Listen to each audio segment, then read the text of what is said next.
May 13th, 1969, marked the first Black Day in the history of our nation where political greed incited racial violence, causing the deaths of many Malaysians and leaving hundreds injured. In the 52 years since, and despite multiple demonstrations taking place from that time until now, there has been no repeat of such violent incidences, that is, until November 27, 2018, when rioting near the Sri Maha Mariamman Temple in Subang Jaya resulted in the untimely death of firefighter Muhammad Adib Muhammad Kasim. Are these two incidents mere coincidences, or is there a far more pressing question that needs to be answered? One that centers around the use of politics to precipitate such social unrest. That question being, are politicians the catalyst for extreme violence in Malaysia? Kalau nak disebut ketegangan kaum yang menimbulkan emosi rakyat akibat daripada orang-orang politik atau parti politik, itu saya bersetuju. Itu memanglah. Itu first kali memang ahli politik. Sebab sejarah tu dah membuktikan. Selalunya yang duk buat kacau ni, yang duk buat masalah ni orang politik. Hanya sekali saja dalam sejarah negara kita, kerana orang politik berlaku violence, berpunca daripada perkauman jadi violence. Yang paling menjadi landmark dalam sejarah keganasan politik ni adalah peristiwa 13 Mei 1969. Apabila 13 Mei 69, peristiwa 13 Mei, kita belajar daripada 13 Mei itu, ya, yang berlaku pada tahun 1969, ya. May 13, 1969 clearly is a violent political episode. Itu terang-terang berpunca daripada orang politik. Bila DAP dan gerakan meraihkan kemenangan, perarakan yang besar sampai bawa penyapu hingga mencetuskan rusuhan kaum. Ini berpunca daripada orang politik.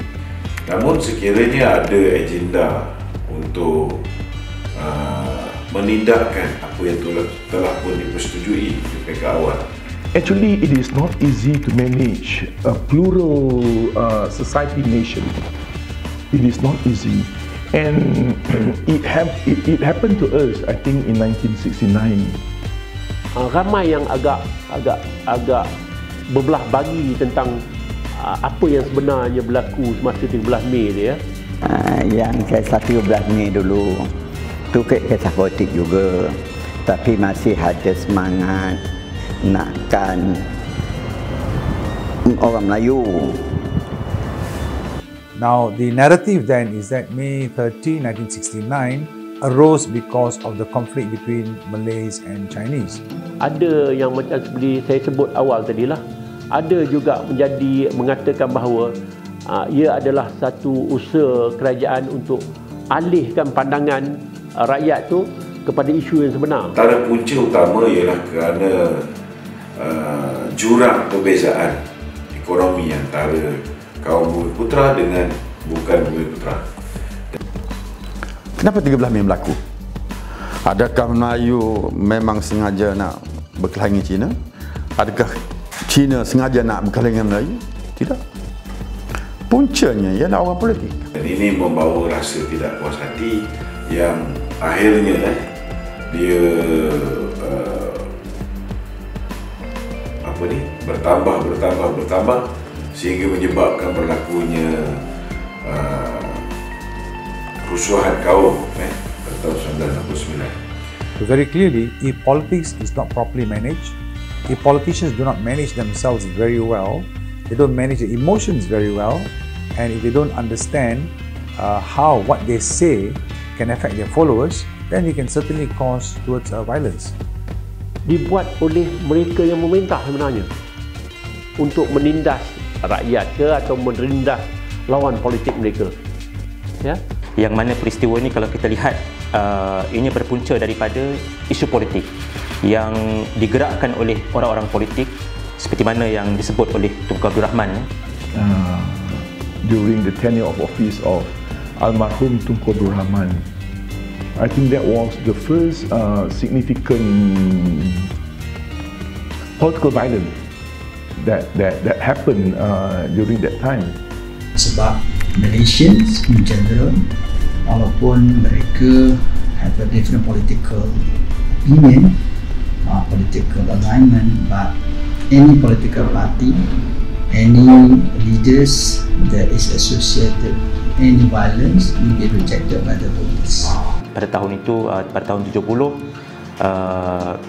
iaitu lebih kurang setahun selepas berlakunya tragedi, Tunku Abdul Rahman menyalahkan satu individu, iaitu Mahathir Mohamad, yang ketika itu sebenarnya ada krisis dengan Tunku. Isu yang sebenar tentang mereka cuba nak jatuhkan ataupun kudata untuk tumbangkan Tunku Abdul Rahman itu sendiri. Jadi atas dasar itu, every leaders of all political parties always deny they are involved any extremism, any violence in their promoting of their ideology. Beliaulah yang naik ke pentas-pentas untuk menggesa supaya Tunku Abdul Rahman ini meletakkan jawatan dengan memainkan isu perkauman 13 Mei ini. Dan memang ada ura-ura cakap-cakap daripada orang-orang lama yang mengatakan bahawa 13 Mei ini adalah berpunca daripada satu orang kata konspirasi dan sebagainya dilakukanlah. Sebahagiannya ada, kita boleh katakan associate. Contohnya DAP juga is associated dengan kita kata komunis. Tapi I think these people, they are not so much devoted to DAP in philosophy, but rather they have their own philosophy in terms of their communism understanding. So, but they are using the political party platform to actually organize their events. Adalah saudara pakcik ada dia telefon kan, orang UMNO je. Besok pagi dia kata, besok malam kata Datuk Arun kita berharap pula kita tak jatuh lagi pasal kita dalam memerintah lagi. UMNO sampailah ke muka Aceh. So berlakunya pembunuhan di mana orang Melayu datang bunuh Cina dan kemudian orang Cina membalas dendam. Jadi bila perkara-perkara seperti ini, inilah yang menjadi punca antara sejarah yang berlaku pada ketika itu yang mewujudkan ataupun yang memulakan gerakan keganasan politik ini. Kalau mereka tidak pandai menyelusuri sejarah negara, maka ia akan membawa kepada keadaan suasana di mana akan berlaku keganasan dan kekacauan. Tapi syarat bawa parang. Syarat bawa parang. Pakcik semangat, pakcik asahlah parang ini. Kata polis itu ada polis, orang pondok polis lagi. Din, kau nak buat apa parang ni? Malam ni kan nak parang. Kau tak usah pergi. Memang kalau kau pergi kena tangkap. Orang dah heran dah, kata polis dah heran nak tangkap apa yang ni, bawa parang ada senjata je. Ya. Tapi pakcik pergi juga. Bila pergi, jumpa polis tadi. Itu Jalan Campbell tu, ada corner Jalan Campbell nak pergi Kampung Baru, Jalan Herod tu. Tetapi isu pergaduhan rakyat ni tadi antara dua bangsa ni tadi dijadikan alasan untuk mereka laksanakan mageran masa tu. Itulah hakikat yang kita lihat bahawa walaupun kita terkawal, dan kalau boleh saya sebut the reason why perikatan ditubuh dulu. You remember masa mula-mula kita nak mencapai kemerdekaan, kita tubuh perikatan, iaitu gabungan antara Melayu UMNO, Cina MCA dan India MIC. Kemudian ianya dilanjutkan terus lagi dengan Barisan Nasional, di mana berbelas parti masuk dalam Pakatan Barisan Nasional. Why? Because inilah kerana pemimpin kita masa tu our late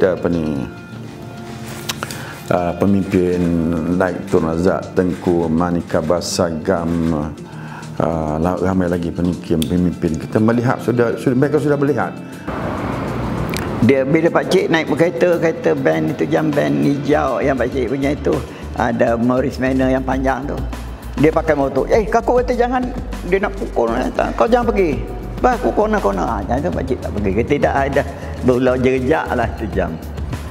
Jadi kita tak dapat nafikan bahawa memang orang politik ni punca kan keganasan yang ada di Malaysia ni. Sama ada apa yang berlaku dalam sejarah, contohnya Mei 69 ataupun Momali dan sebagainya. I think these are some minority which we cannot generalize that the party actually promote violence. Diorang ni, rakyat ni sebenarnya mahu hidup aman di negara kita. Orang Melayu paling senang. As long as you tak kacau kami, we are happy. Chinese also same thing, Indian also same thing. But those so-called leaders, political leaders yang cuba nak mencari kepentingan dengan menggunakan sentimen bangsa, sentimen kaum, ini yang membuatkan kita terjebak dalam keadaan kekacauan, keganasan.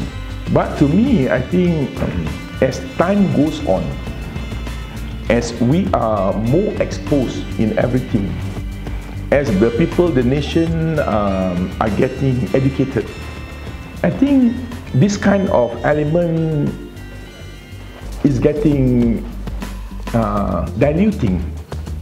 Malaysia ini kalau tidak dijaga betul-betul, tidak dikawal betul-betul, sentimen bangsa, sentimen agama, sentimen budaya ini, kita mungkin akan terjebak kepada satu keadaan kancah perkauman dan pergaduhan. Orang politik ni memang bahaya. Kita boleh kategorikan sebagai provokator pun dia juga, sebab dia ada pengikut. Dia ada pengikut yang tak sok dan tak fikir panjang. Sebab pemimpin, orang rakyat ni dia tengok pada pemimpin kan? Ada penyokong yang fanatik, cakap apa pun dia akan ikut. Jadi ni yang bahayanya orang politik ni, boleh mendorong kepada keganasan.